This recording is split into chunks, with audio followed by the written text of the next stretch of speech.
Hello students, welcome to second lecture of circular motion. तो first video में हमने पढ़ा था कि एंगुलर डिस्प्लेसमेंट क्या होता है, एंगुलर वेलोसिटी क्या होता है, लीनियर वेलोसिटी के साथ उसका रिलेशन क्या होता है, एंगुलर एक्सेलरेशन क्या होता है, सेंट्रीपिटल, रेडियल, इन सब के बारे में बेसिकली हमने पढ़ा था।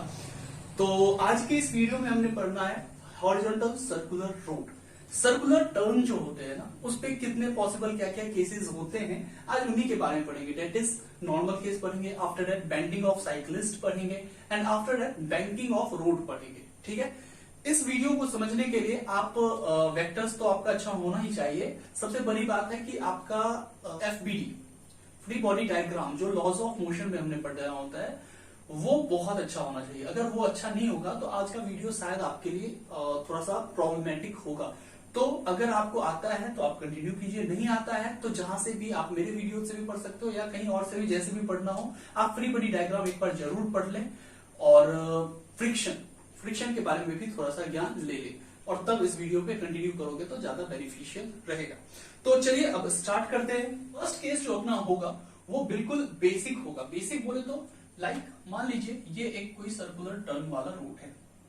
ओके, ये एक सर्कुलर टर्न वाला रोड है। यहाँ पे अपनी एक कार, बाइसिकल, कुछ भी हो सकती है, वो इस तरीके से जा रही है। तो मान लो ये अपना एक कार है, ठीक है जी हाँ, ये इस पे आगे की ओर ऐसे करके जाएगा। ओके, यहां से ऐसे ऐसे करके ये पाथ फॉलो करते हुए ये आगे की ओर जा रहा है। रोड अभी स्ट्रेट है, जैसा कि मैंने बोला कि नॉर्मल केस है, तो अभी बैंकिंग वैकिंग की कोई बात नहीं है। तो रोड जो है वो बिल्कुल स्ट्रेट है। ठीक है, तो ये बहुत ही इजी केस है, बहुत ही नॉर्मल केस है। अब एफबीडी से आपको पता है कि सबसे पहले ये अर्थ पे क्या लगाएगा, नीचे की ओर mg लगाएगा। ठीक है, नीचे की ओर mg लगाएगा तो अर्थ भी इस पे रिएक्शन फोर्स लगाएगा, जिसको हम n या फिर r से डिनोट करते हैं। ठीक है, इसका एफबीडी मैं साइड में भी बना देता हूं। ये ग्राउंड है, ठीक है, तो नीचे की ओर इसने mg लगाया, ऊपर की ओर क्या लगाया, नॉर्मल लगाया। अब यहां से एक बात बहुत अच्छे से समझना, यही इसमें एक छोटा सा पॉइंट है, फ्रिक्शन का। अब देखो बाबू, क्या होगा कि ये कार इस तरीके से आ रहा था। अब अगर आपके कार में स्टीयरिंग ना हो, ठीक है, हैंडल ना हो, तो आप क्या होगा, ये कार कहां जाएगा, ये कार सीधा यहाँ पे ऐसे के लिए चला जाता, यहाँ चला जाता। समझ रहे हो, अगर स्टीयरिंग नहीं होता तो ये कार कहां चला जाता, सीधा चला जाता। आपके पास हैंडल होता है, स्टीयरिंग होता है, तो आप घुमा के इसको ऐसे लाते हो, है ना। तो ये जाता किधर, सीधा, ये कुछ इस पाथ पे ऐसे ऐसे बढ़ जाता। लेकिन फाइनली ये अभी यहाँ कहां रहा है, इधर क्यों, तो इसका टेंडिंग मोशन। अब याद करो, मैंने इस पॉइंट को फ्रिक्शन के वक्त बहुत अच्छे से समझाया था कि फ्रिक्शन का मतलब ही है opposite to tending motion, not opposite to motion, opposite to tending motion. तो इसका टेंडिंग का मतलब क्या होता है कि आप अगर किसी को नॉर्मली छोड़ दो तो वो किधर की ओर जाएगा, अगर आप उसे इंडिपेंडेंटली छोड़ दो तो वो किधर की ओर जाता है, वो ही उसका टेंडिंग मोशन होता है। तो अगर मैं स्टीयरिंग को छोड़ दूं तो ये सीधा जाके इधर रोड पे टक से मार देगा, रोड के कॉर्नर में। ठीक है, तो इसका टेंडिंग मोशन किधर हुआ, इधर की ओर हुआ। तो फ्रिक्शन अब किधर लगेगा, तो फ्रिक्शन अंदर की ओर लगेगा। किधर लगेगा, अंदर की ओर, मतलब इसका टेंडिंग मोशन इस साइड हुआ। समझ रहे हो, ये जाना इधर जा रहा था, है यहाँ, तो टेंडिंग मोशन उसका किधर होता है, इधर। तो फ्रिक्शन किधर लगेगा, अंदर की ओर लगेगा। ठीक है, फ्रिक्शन, अच्छा दो चीजें, एक तो फ्रिक्शन बिल्कुल टायर पे लग ही रहा है ना, किधर, पीछे की ओर, क्योंकि ये आगे बढ़ रहा है तो पीछे भी लग ही रहा होगा। ये जो सर्कुलर मोशन के लिए फ्रिक्शन है वो किधर लगेगा, अंदर की ओर लगेगा। फ्रिक्शन किधर लगेगा, अंदर की ओर लगेगा, फ्रिक्शनल फोर्स। ये बात समझ गए कि ये क्यों होता है, क्योंकि इसका टेंडिंग मोशन बाहर की ओर है। टेंडिंग मोशन बाहर है तो friction is opposite to tending motion, तो फ्रिक्शन लग गया अंदर। ठीक है, अंदर किधर लगा, तो रेडियली सेंटर की तरफ लगा। किधर लगा, यहाँ कहीं इस सर्कुलर टर्न का एक सेंटर होगा ना, ये सेंटर है, तो सेंटर की तरफ क्या लगा, फ्रिक्शन फोर्स। अब यही फ्रिक्शनल फोर्स किसकी तरह एक्ट कर रहा है, सेंट्रीपिटल फोर्स की तरह एक्ट कर रहा है। किसकी तरह एक्ट कर रहा है, सेंट्रीपिटल फोर्स की तरह। Frictional force is acting as centripetal force. ठीक है, तो सेंट्रीपिटल फोर्स की तरह अगर ये एक्ट कर रहा है तो अब आपको बात समझ में आती है। सेंट्रीपिटल फोर्स का फॉर्मूला क्या होता है, mv square by R. That is this frictional force is equals to mv square by R. इसको आप कुछ इस तरीके से भी समझ सकते हो कि एक फ्रिक्शनल फोर्स हो गया, अंदर की ओर सेंट्रीपिटल फोर्स लग रहा है। अब बॉडी ना अंदर जा रहा है ना बाहर जा रहा है, यानी ये दोनों क्या होगा, बैलेंस्ड होगा, equals to mv square by R. Frictional force का आपको ये भी पता है क्या होता है, म्यू एन। तो frictional force mu N equals to M V square by R. अब यहां से एक बात समझना, एन इक्वल्स टू क्या हो जाएगा, M G, N equals to M G. तो यहाँ n को कौन बैलेंस कर रहा है, mg बैलेंस कर रहा है, तो यहाँ n की जगह हम लोग mg लिख सकते हैं, तो mu mg equals to mv square by r, m और m कट गया तो बचा क्या, mu g equals to v square by r, तो यहां से v स्क्वायर इक्वल्स टू हो जाएगा म्यू r g, तो v इक्वल्स टू हो जाएगा under root mu r g। ठीक है, इस v को आप v मैक्स भी लिख सकते हो या फिर v सेफ भी कह सकते हो। ठीक है, सेफ वेलोसिटी भी कह सकते हो या फिर मैक्सिमम वेलोसिटी भी कह सकते हो। इसके ऊपर जाओगे तो क्या हो जाएगा आपका, ये उधर की ओर स्लाइड कर जाएगा। ठीक है, इसके लिए कोई दूसरा टर्म स्लाइड नहीं कहते, क्या बोलते हैं, स्किड। हाँ, स्किड कर जाएगा। ठीक है, तो mu R G under root mu R G is the maximum velocity on this circular track. Now एक चीज देखो, वेलोसिटी किस पे डिपेंड कर रहा है, म्यू। म्यू मतलब क्या, कोफिशिएंट ऑफ फ्रिक्शन। अब कोफिशिएंट ऑफ फ्रिक्शन जितना ज्यादा होगा यानी सरफेस उतना ज्यादा रफ होगा और आप वहां पे उतना ज्यादा वेलोसिटी अपना बढ़ा जाते हो।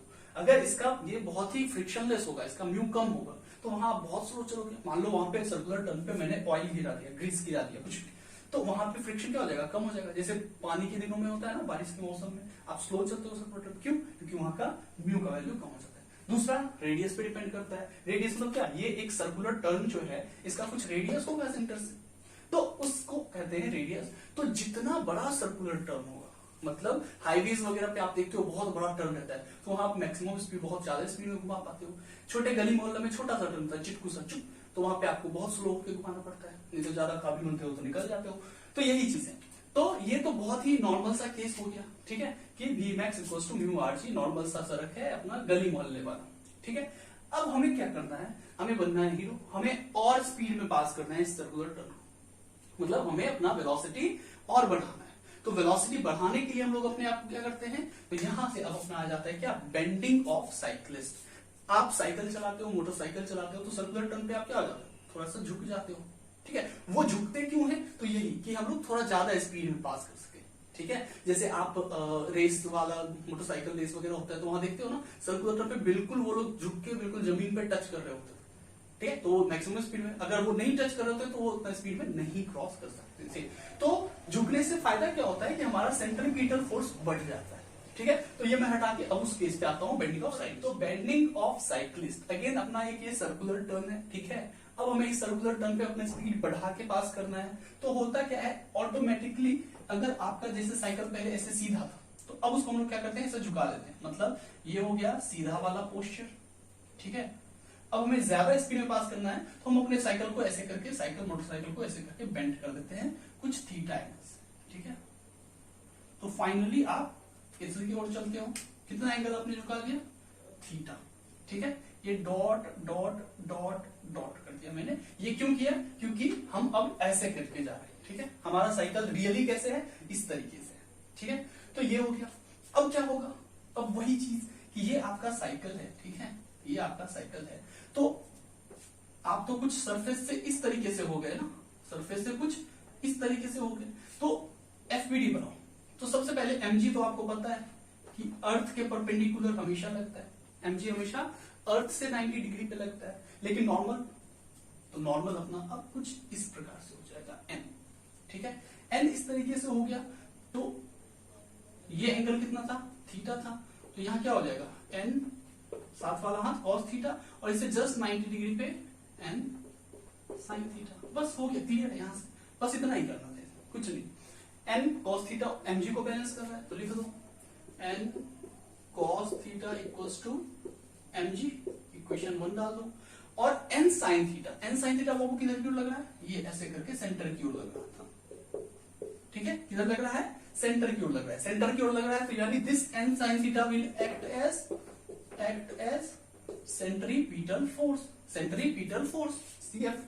तो n sin थीटा किसके बराबर हो जाएगा,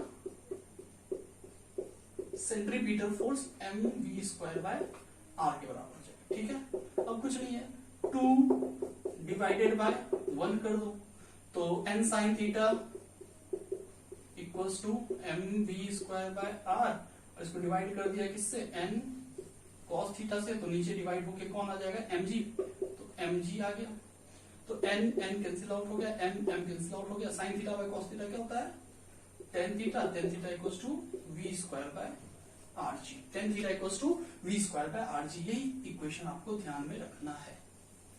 अब इस इक्वेशन से हमें क्या क्या पता चलेगा, तो पता हमें ये चलेगा कि अगर आपसे मैं पूछ दूं कि किसी रोड पे मुझे इतने स्पीड से पास करना है, मतलब मान लो मैंने वेलोसिटी दे दिया कि इस रोड पे मुझे 80 किलोमीटर पर आवर से पास करना है, और रेडियस तो हमेशा फिक्स ही रहता है, जब एक बार रोड बन गया तो उसका रेडियस फिक्स ही होगा, रेडियस दे दिया।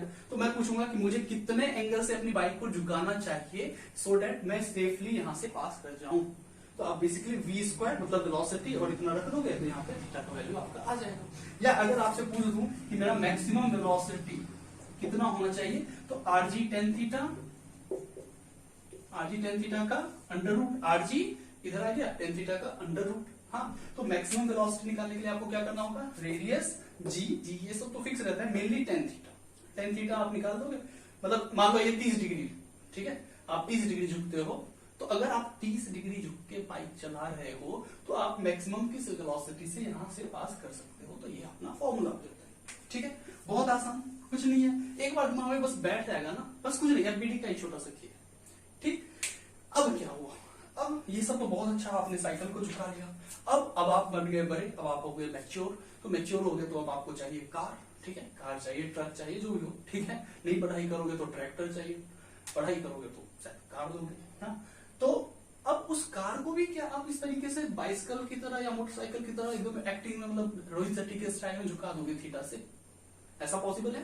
ट्रक को आप थीटा से झुका के चला रहे हो, सर्कुलर टर्न आया एकदम मस्त, थीटा से ऐसे ट्रक को एक साइड से ऊपर एक साइड से ऐसे रोहित शेट्टी के स्टाइल में निकाल दिया, तो ऐसा नहीं होता है। हाँ, हैवी व्हीकल्स जो होते हैं उनको आप इस तरीके से नहीं कर सकते हो। अब हाईवेज का खेल देखिए, हाईवेज पे मैक्सिमम क्या चलते हैं, हैवी व्हीकल्स चलते हैं, तो अब उसके लिए क्या किया गया कि नया कंसेप्ट लाया गया, बैंकिंग ऑफ रोड। इंजीनियर्स ने क्या लाया कि भाई ठीक है, ट्रक को हम नहीं झुका सकते, हम रोड को अगर ऐसे झुका दें तो नेसेसरी सेंट्रीपिटल फोर्स आ जाएगा ना, ठीक है, समझ रहे हो बात को। तो उस वजह से हमारा अब नेक्स्ट टर्म क्या आ जाता है, बैंकिंग ऑफ रोड, बैंकिंग मतलब झुकाना, ठीक है, तो इसको जल्दी से फटाफट हटाते हैं और चलते हैं बैंकिंग ऑफ रोड। सो अब अपना नेक्स्ट पॉइंट क्या है, बैंकिंग ऑफ रोड्स। तो मोटिव इसका आपको समझ में आ रहा है, बैंकिंग ऑफ रोड्स का क्या, to provide necessary centripetal force. पिछला बेंडिंग ऑफ साइक्लिस्ट का भी अगर आपसे रीजन पूछे तो आप क्या कहोगे, to increase what, necessary centripetal force. Centripetal force को इंक्रीज करने के लिए हमने अपने आप को झुका देते हैं, साइकिल को झुका देते हैं। यहाँ भी वही चीज है, टू इंक्रीज सेंट्रीपिटल फोर्स, किसका, तो हैवी व्हीकल्स वगैरह का, ठीक है। अब बाइक भी तो क्या होगा ना, एक्स्ट्रा झुक जाएगा, तो एक्स्ट्रा झुकेगा तो एक्स्ट्रा स्पीड में आप वहां से पास कर सकते हो। तो ये अपना ये वही सर्कुलर टर्न है। अब लेकिन ये कैसा है, बैंक्ड है। तो बैंक्ड किस तरीके से होता है, तो आउटर देखो ये क्या है, ये सर्कुलर टर्न है, ये सर्कल का सेंटर है, तो आउटर सरफेस से इसको झुकाते हैं, ठीक है। तो इसको रिप्रेजेंटेशन के लिए हम लोग इस तरीके से बना सकते हैं,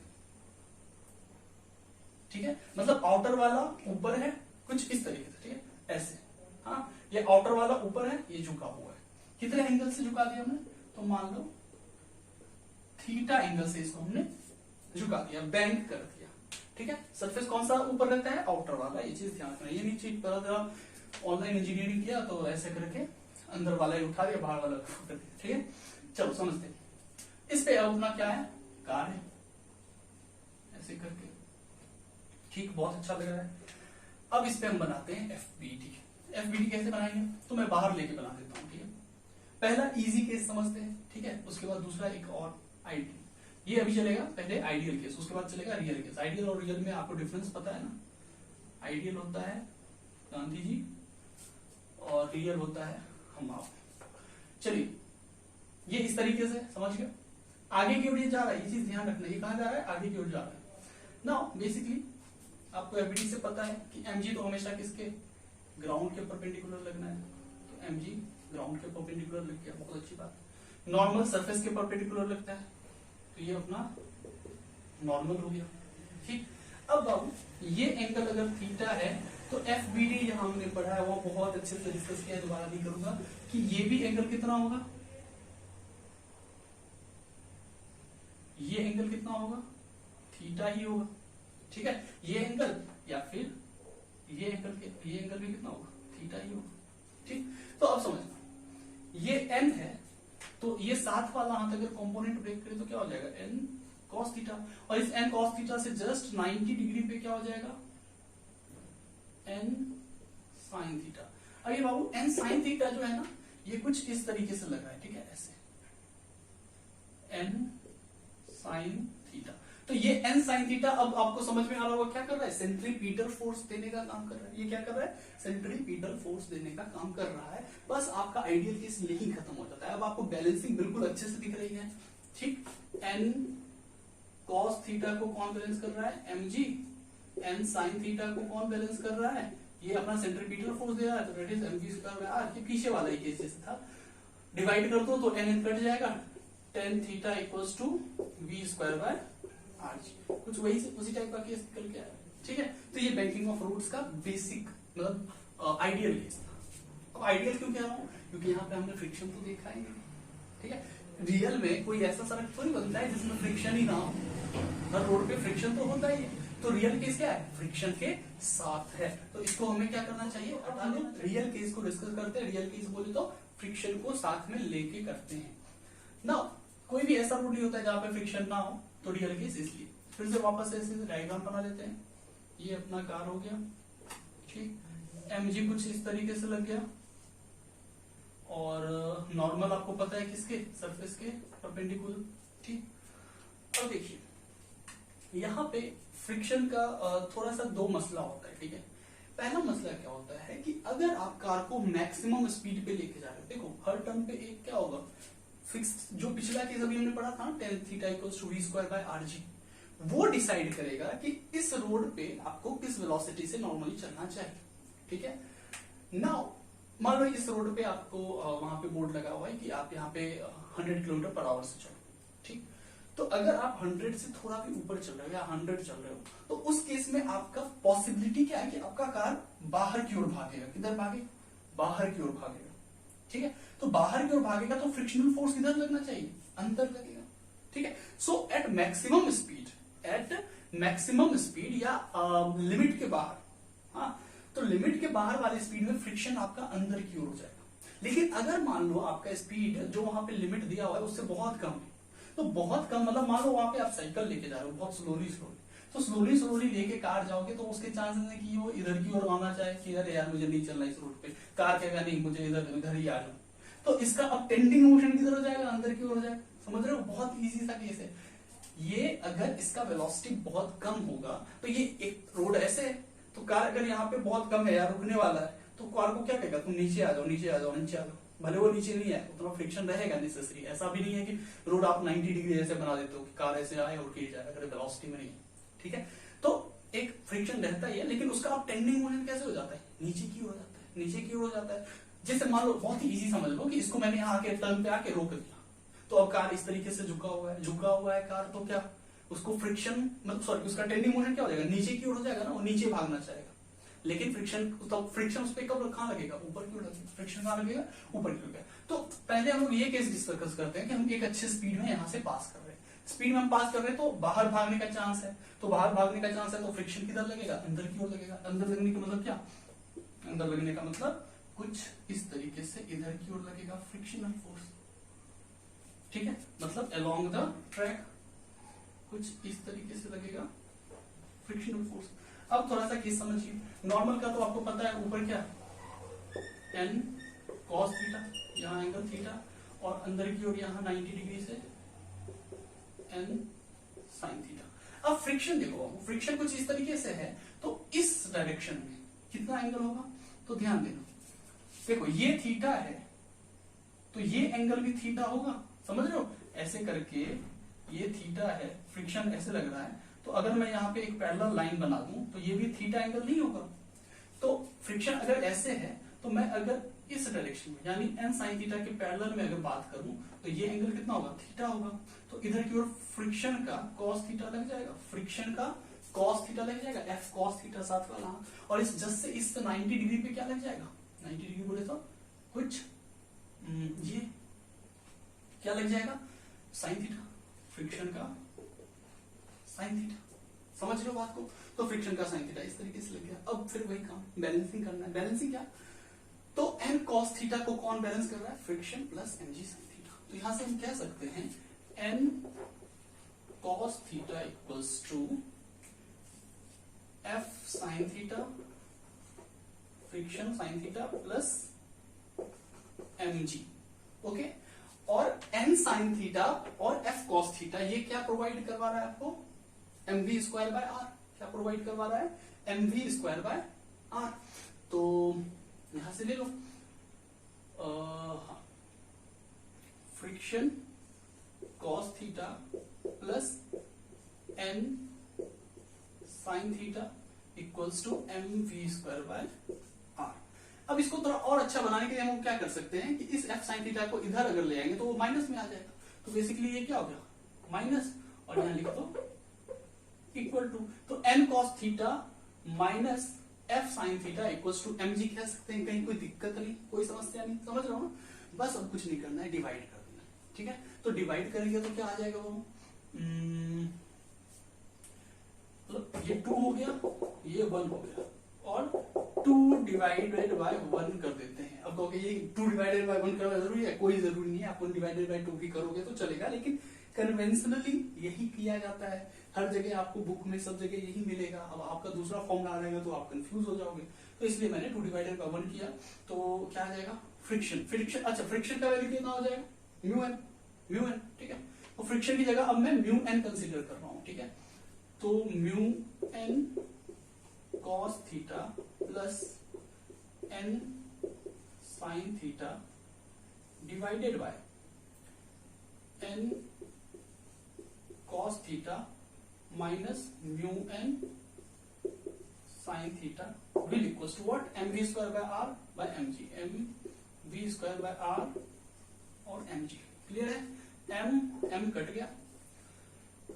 देखिए बाबू, एन इन दोनों में भी है, एन इन दोनों में, दोनों से हम ऊपर नीचे एन कॉमन ले सकते हैं। तो एन कॉमन ले लेंगे तो सारे एन कैंसिल हो गए, समझ रहे हो। दोनों एन ऊपर भी, दोनों एन ऊपर नीचे भी, दोनों एन कैंसिल कर देंगे। अब क्या करना है, तो एन कैंसिल करने के बाद क्या बच जाएगा अपने पास, mu cos theta plus N sine theta divided by N cos theta minus mu N sine theta. N क्यों में लिख रहा हूं, सॉरी, एन तो खत्म हो गया ना, एन खत्म हो गया, हाँ। This will equals to V square by R G. ठीक, इतनी बात आ रही समझ में, समझ रहे हो ना। एन सॉरी, एन तो बाहर आ गया, एन खत्म हो गया, ठीक, समझ गए। एन कॉमन लिए थे तो एन कट गया ना। और कुछ नहीं करना है, कॉस थीटा से ऊपर नीचे मल्टीप्लाई कर दो। तो ऊपर अगर मैं कॉस थीटा से मल्टीप्लाई करूंगा तो समझ लो ना, कॉस थीटा से मल्टीप्लाई किया तो इसके नीचे भी कॉस थीटा, इसके नीचे भी कॉस थीटा, नीचे भी करेंगे ना कॉस थीटा, और यहां भी कॉस थीटा।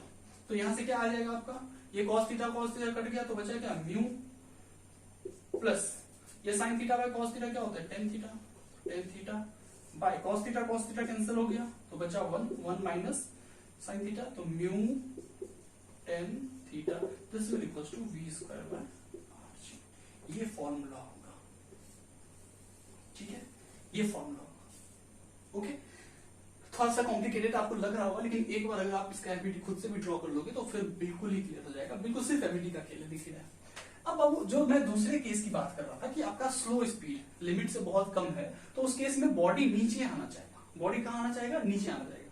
मैं इसका एफबीटी बना देता हूं आपको, और आप इसका इक्वेशन डिराइव कर लेना। जैसे ही आप इक्वेशन डिराइव करोगे तो आपका ये भी क्लियर हो जाएगा और वो तो क्लियर हो ही जाएगा, लेकिन एफबीटी मैं आपको बता देता हूँ, समझ।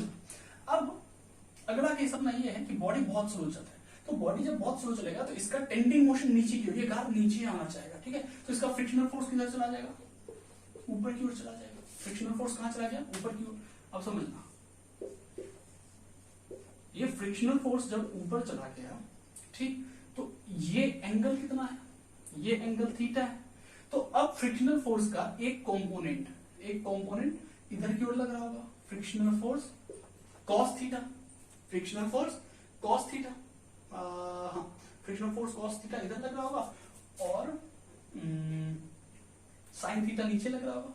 सॉरी, क्या हो गया, फ्रिक्शन ऐसे और ये एंगल थीटा, तो फ्रिक्शन किधर लग रहा है, फ्रिक्शन इस अलोंग लग रहा है। तो इधर, हाँ सॉरी, इधर की ओर क्या हो गया, फ्रिक्शन का कॉस थीटा, और इससे जस्ट 90 डिग्री पे क्या हो गया, फ्रिक्शन का साइन थीटा, ठीक। और बस इसको अब बाकी चीजें उसी तरीके से रहेगी, और फिर आप बैलेंस कर लो इसका जस्ट अपोजिट रिजल्ट आपको आना चाहिए। अब ये चीज आप खुद से ट्राई कर लो। ओके, तो आज का वीडियो यहीं पे खत्म करते हैं। बैंकिंग हमारा हो गया, बाकी रेस्ट आपको अगर क्वेश्चन मिले तो जरूर कर लो, और इस पे एक मैं डेडिकेटेड सिर्फ क्वेश्चंस का वीडियो भी अगला बना दूंगा, ठीक है। वो देखने के बाद लगभग आपका ये टॉपिक अच्छे से क्लियर हो जाएगा।